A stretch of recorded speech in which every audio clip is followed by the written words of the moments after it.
Walang nakakatawa. Bigla siyang tumigil sa pagtawa na marinig ang napipikong tinig ng pinsan. Tumikhim siya bago nagsalita muli. Ano bang dating nararamdaman ng kaibigan mo sa babaeng to? Sinakyan na lang niya ang pagiging torpe ng pinsan. Ayaw niya sa babae dahil sa ugali nito. I see. Sa tingin ko, in denial lamang sa damdamin niya yung kaibigan mo. Subukan niya kamang bigyan ng oras sa sarili para pag-aralan ng damdamin. Kapag hindi maalis sa isipan ng babae, lalo na kapag wala, sign na yan na tunay na pag-ibig. Imposible. Naibulong ni Michael. Napangisi si Jamaira. Mabuti na lang hindi siya nakakita ng pinsan. Kung nagkataon, mamula talaga ang mukha nito dahil sa pagkapikon. Hindi mo pa rin ba gustong maalala nung may amnesia ka? Pag-iiba ni Jamaira sa paksa. Marami pa ako iniisip ngayon at ayokong dagdagan.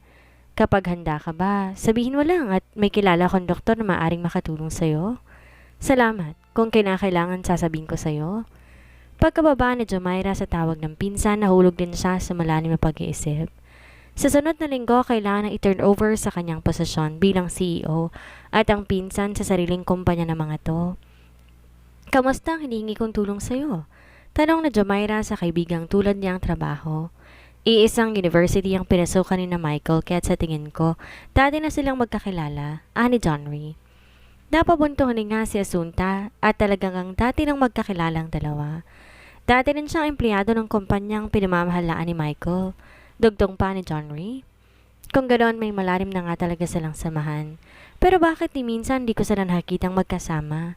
Bakit? 24 oras mo ba siyang nababantayan? Inirapan niya ang kaibigan at inasar pa siya. Huwag kang mag-alala, mamanmanan ko siya para sa'yo. Maraming salamat. Duda kasi ako sa biglang pagsulpot niya ngayon at buntis pa. Ano kapag tataka pa, isa pa lang pinagbubuntis niya. Yan ang araw na nawala si Michael. Maiba tayo. Ano pala nangyari sa babaeng sinasabi mo noon? Natigilan si Asunta dahil sa tanong ni John Ray. Hindi ko alam dahil agad kong tinaka si Michael noon matapos magamot ang sugat sa ulo niya.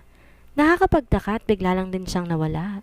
Napahawak si Johnny sa kanyang baba. Wala siya sa pinangyarihan, pero naikwento sa kanya ni Asunta.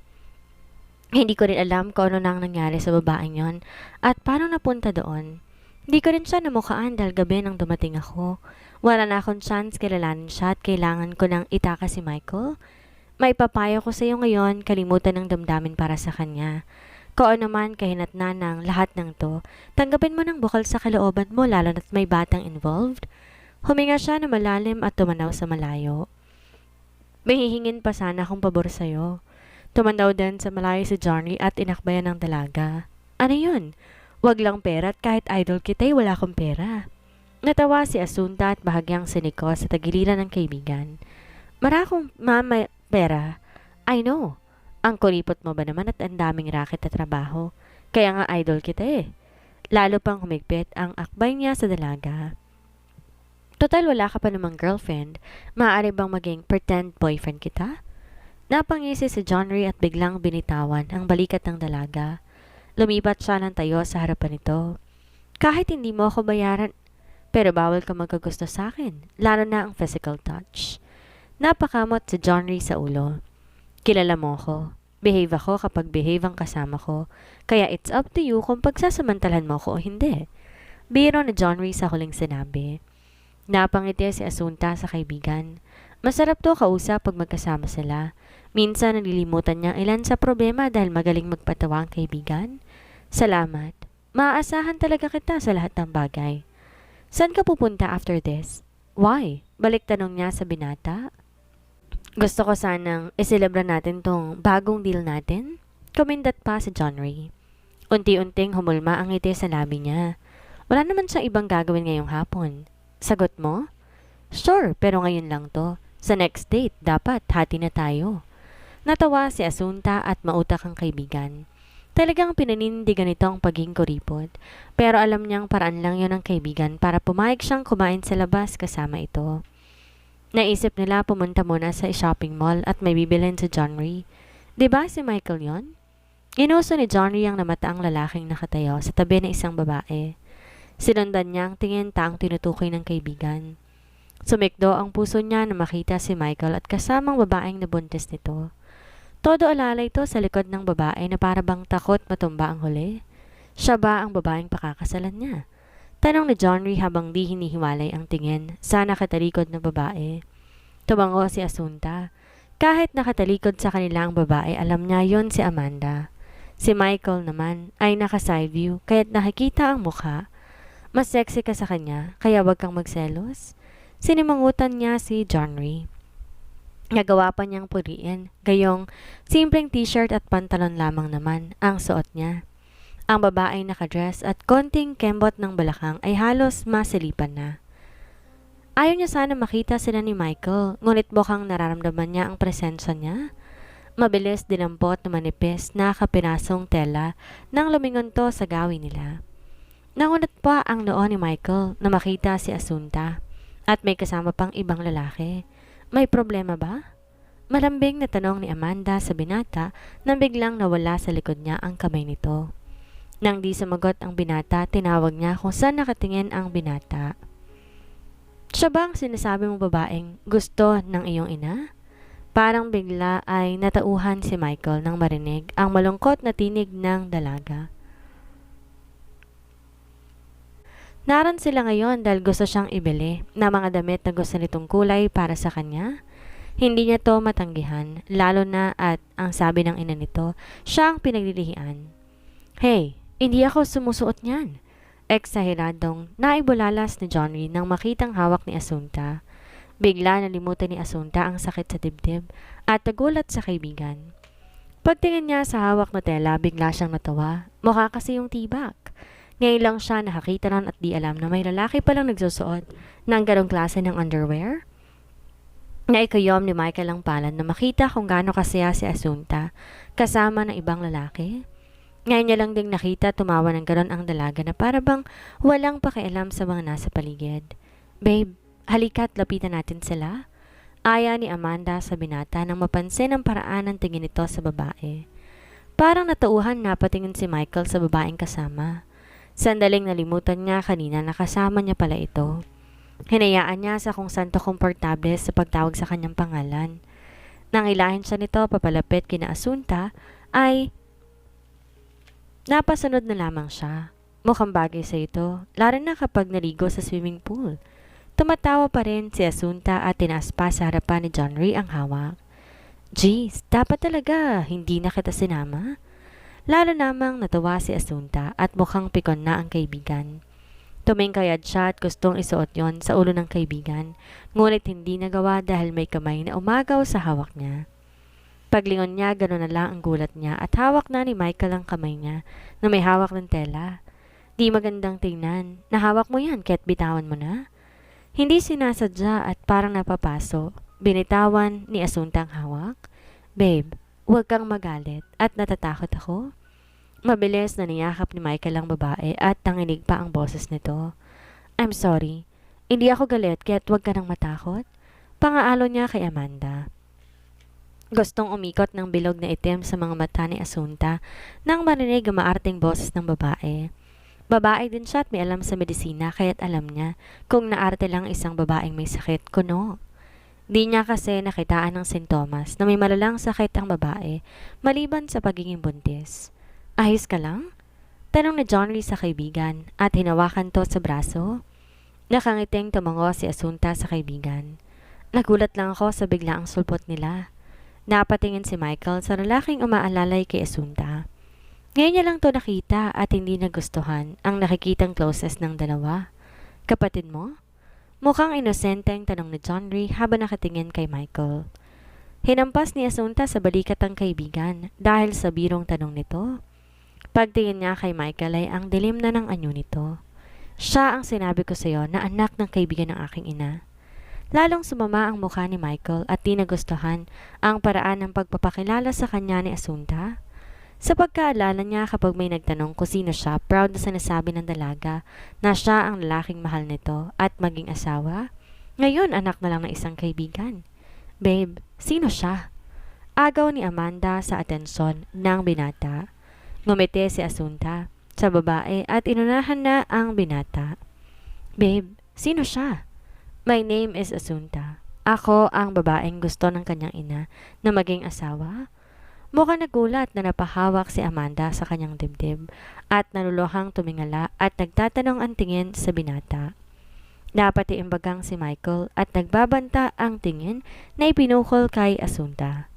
Binalaan niya na to na maging mabait kay Amanda at huwag itong bibiglain. Babe, oh sorry.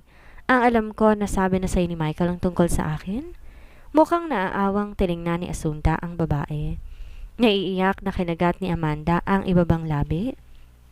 Naiinis siya at hindi na naituloy ang dapat sasabihin dahil inunahan na siya ng babae. Asunta, ang akala ko ba nakapag-usap na tayo tungkol dito?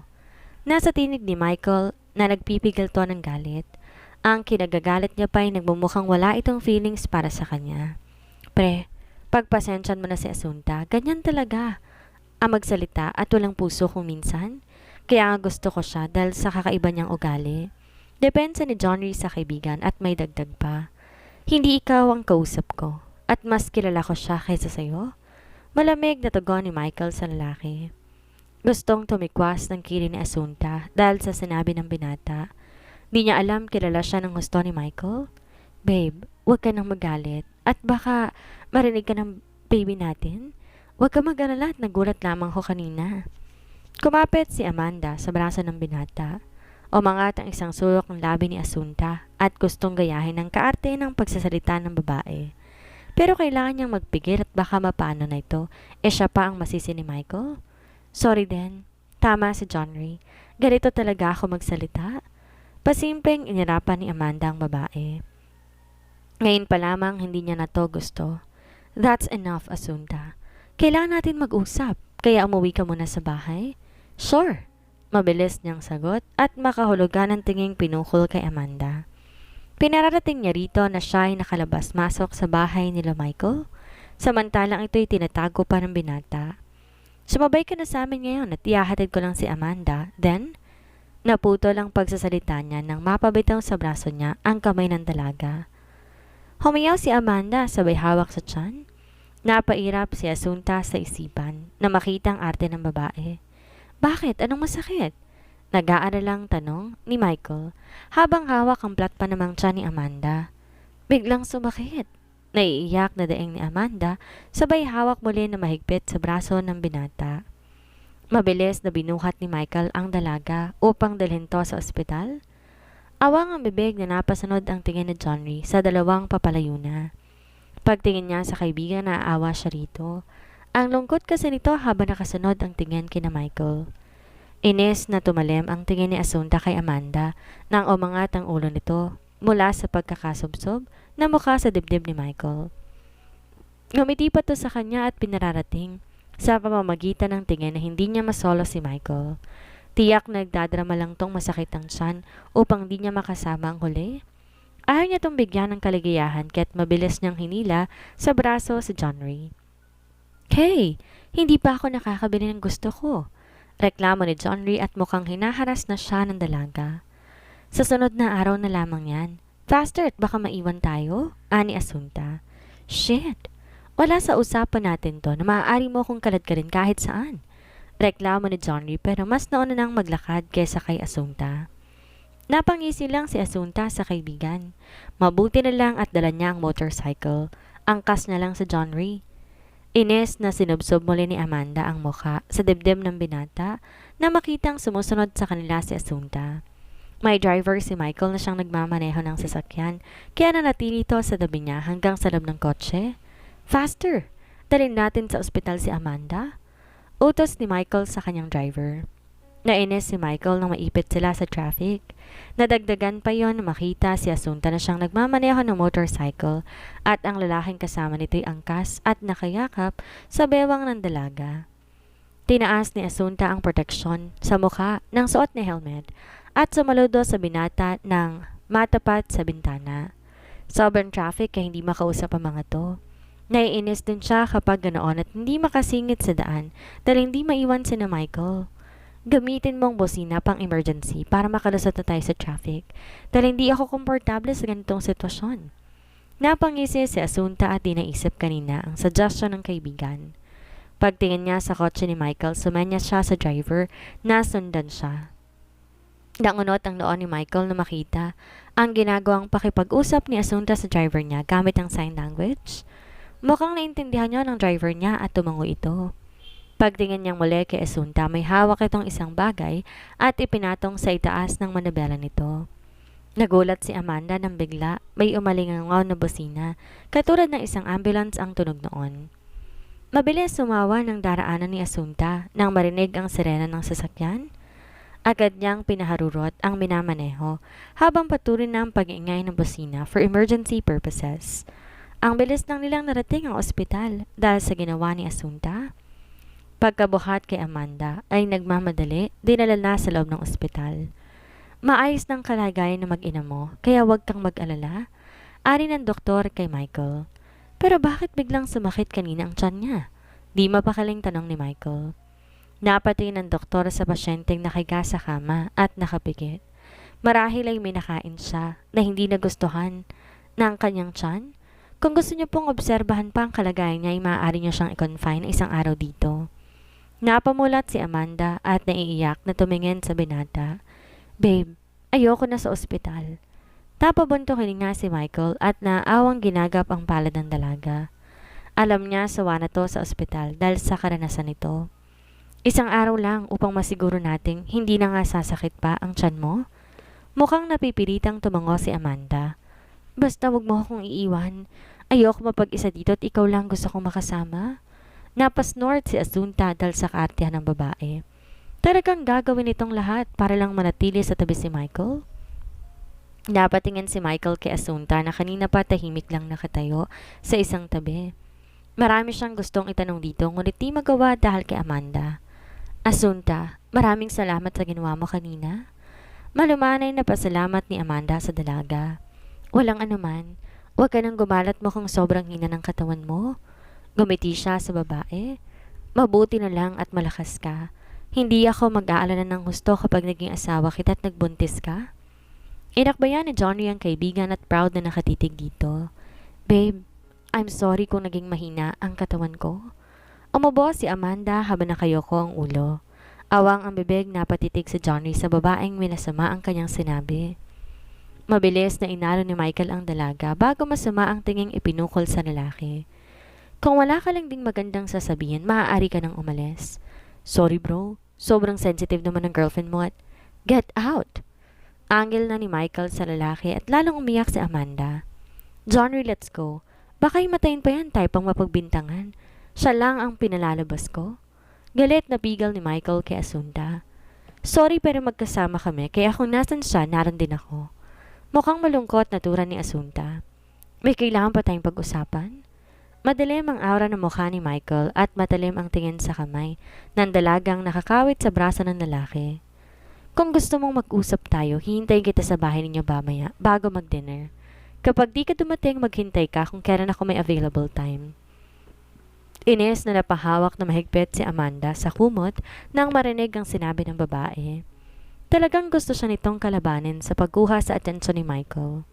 Nagangalit ang bagang habang sinusundan ng tingin ang dalaga kasama ang lalaki.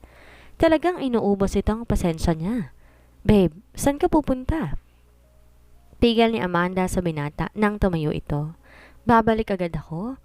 Inalis niya ang kamay ng dalaga at nagmamadaling lumabas ng silid upang sundan sina Asunta. Which? Inis na binato ni Amanda ang unan sa sahig.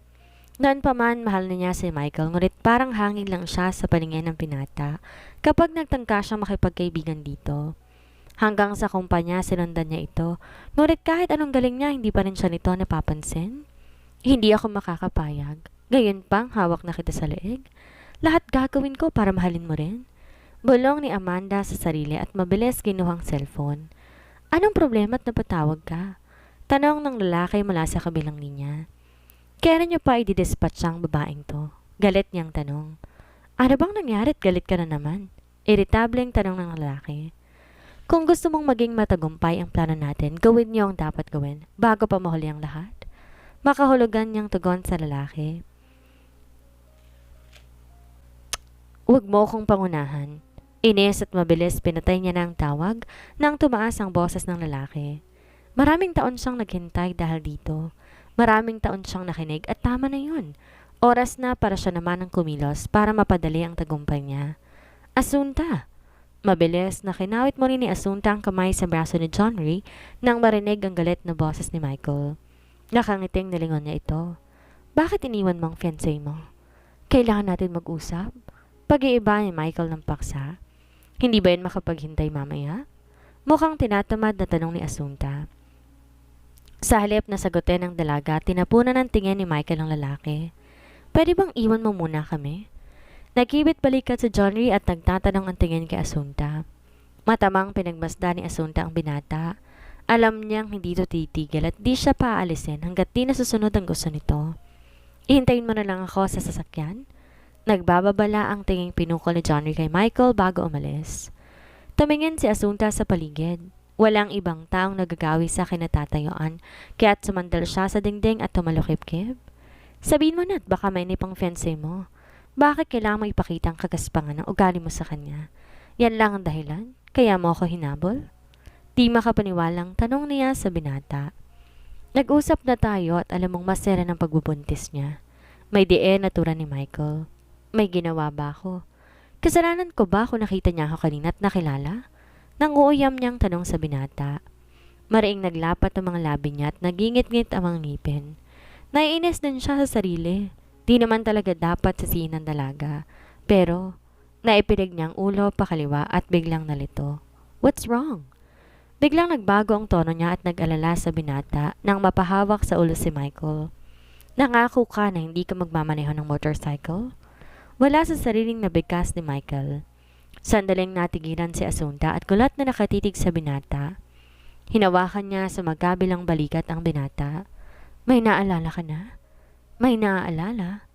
Naguguluhang pag-uulit sa sinabi ng dalaga. Dismayang binitawan niya ang braso ng binata. Ang akala pa naman niya naaalala na rin ni Michael ang nangyari nung may amnesia ito. Kalimutan mo na ang sinabi ko? Narito na naman si Michael at nasabi ang bagay na yon. Parang pamilyar na sa kanya ang ganong eksena. Tungkol sa nangyari sa fiancé mo, wag mo na sa akin isisi. Tsaka narinig mo naman ang sinabi ng doktor kanina. Huwag kang bulag masyado dahil sa pagmamahal. What do you mean? Salubong na ang kilay niya habang matamang pinagmamasdan ng dalaga. Hindi ko gustong ugali ng fiancé mo, hindi dahil siya ang mahal mo.